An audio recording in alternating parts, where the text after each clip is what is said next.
Hey everyone, in this video we will be comparing FlutterFlow versus Glide, two of the top no-code platforms in 2025. If you're trying to decide which one is right for you next app, whether it's for mobile, web, or internal tools, this quick breakdown will help. Let's start with what they are. Glide is all about speed and simplicity.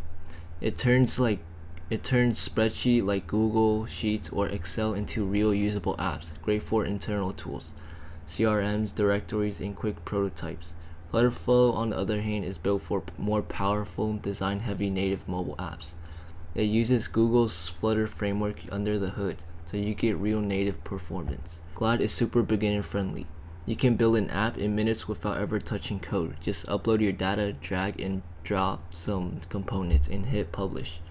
FlutterFlow has a steeper learning curve, but offers more flexibility with custom logic, animations, Firebase integrations, and even the ability to export real Flutter code. If you want to build quick business tools or internal apps, Glide is probably your best bet. It's perfect for teams and non-tech users. But if you need full control over your mobile apps design, custom workflows, or you want to eventually scale and customize with code, FlutterFlow is the better long-term platform. So which one should you choose? Use Glide if you need something fast, simple, and data-driven, especially for internal tools. Go with FlutterFlow if you're building full-featured native apps and want more flexibility and control. If this video helped, make sure you subscribe.